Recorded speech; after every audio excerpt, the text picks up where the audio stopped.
Welcome. My name is Simon, and here we are again in Manzanares, Caldas, Colombia. And today I want to tell you a poem that I wrote in honor of this very village,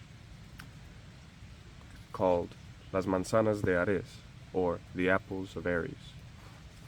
Starting off, I had read recently, or had read about, the love affair of Ares and Aphrodite, and how Hephaestus had caught them in the act, and then in doing so put them in a net and displayed them before all the gods, so that they may have shame, or so they may feel shame in front of all their compatriots.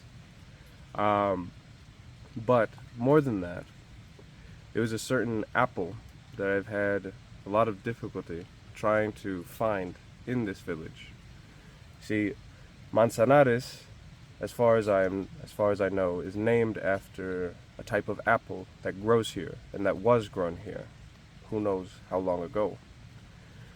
From what I know, the apple tree is not particularly big, and it doesn't produce the same apple, giant, juicy red or green apples that you see in America or in other parts of the world. It's a small apple, small, and from what I know, possibly bitter or sour apple. And I've been trying to find it all this time, and not being able to find it, and having read that story, and having fallen in love with this village for its abundant greenery, and it's like an Eden, to be honest. And the combination of the greenery, the story of the gods, and then on top of that the apples, provoked me to write a poem that's bilingual, where the English focuses in the present and looks towards the future, while the Spanish recalls the past. It is the memory of the poem. And in doing so, throughout the story, I pretty much come up with my own version of events, where Ares is in Manzanares, in this random Eden in the world, not in the sky or not among where dwell the gods. And here he is trying to grow a seed that he was given by the goddess of beauty, which she had stolen from the goddess of the harvest. And in their passion, at the bottom of the world, in between the rivers of forgetfulness and memory, it is there where they found each other, and where they, in a river of lava, started to make love.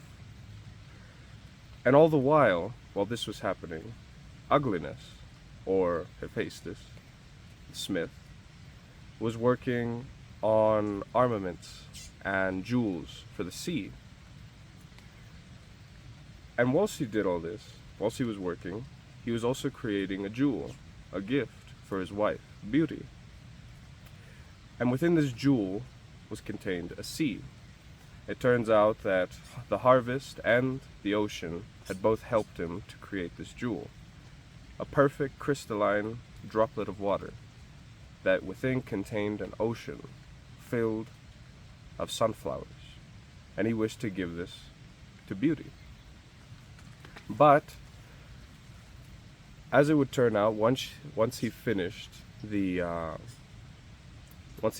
gift, he went to try to go find her, and was unable to, and looked all over the world for her, went everywhere. He asked the sea, he asked the harvest, and he questioned all the other gods, including death. He was so worried for her. And eventually, out of desperation, after going everywhere and becoming more and more agitated, he turns finally to luck. He fears to go to luck and ask what is going on. And in the realm of luck, there are roulettes, there are casino games, there are people playing Rochambeau, and there are many other things, all left to chance. And in the end, after asking the question, where is my love?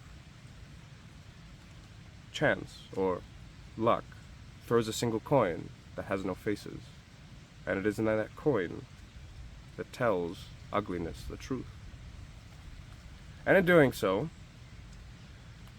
ugliness goes about in an absolute rage, turning a flame that is of all colors, and he starts to stomp throughout the land, causing sea quakes and earthquakes, even lifting up the dead, or waking up the dead and, well, taking off the hair off of living creatures. All the way up to the sea, the ocean, who itself is scared at the fires that are burning the world. And eventually, ugliness starts to step down into the world, past hell and into its depths, into the deepest profundities. And there, he finds the two of them, making love, a love that he has never been able to share with beauty. And there, with a hammer made of ash, he grabs the jewel with an ocean inside it and smashes it, and lets out that ocean, instantly cooling the river of lava, trapping the both of them like two mambas coiled together.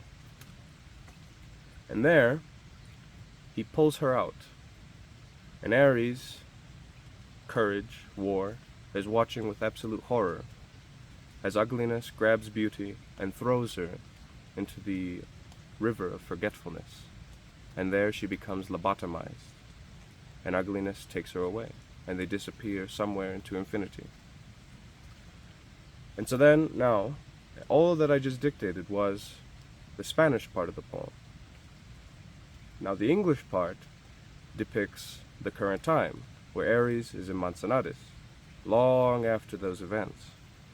And there, here, he has the seed, and he believes that it's a flower. He is convinced that it is something beautiful, because only something beautiful would be gifted by beauty. And he puts it into the ground, and Ares tries, with all his fury, with his might, with his sense of war and violence and conflict, to try to force and demand that this seed grows. But it doesn't.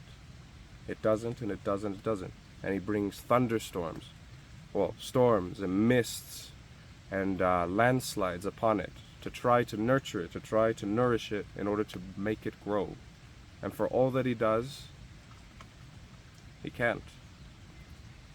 Until finally he breaks down into a tear, and a single immortal tear of nectar falls upon the seed, and then it grows, and it becomes an apple tree. To his utter dismay, he despairs and looks and grabs one of the apples, but then he starts to grab it as if it were a flower, and he bites it. And the moment he bites it, he becomes mortal and decides to continue living as a mortal.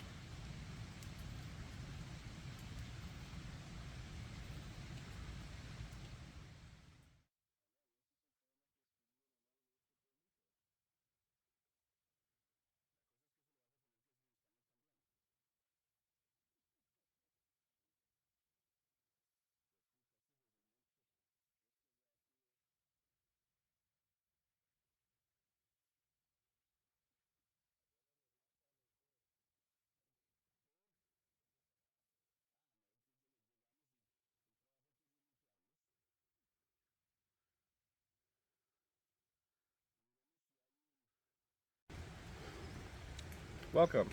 So, to make sure that everything is made clear, one of the versions of the founding of this village, Manzanares, has to do with the apples that inspired the poem. However, to be clear, there is also the possibility that this village was founded by settlers, colonizers that came from a village in Spain called Manzanares. Or it was also named for the river Manzanares over there in Spain.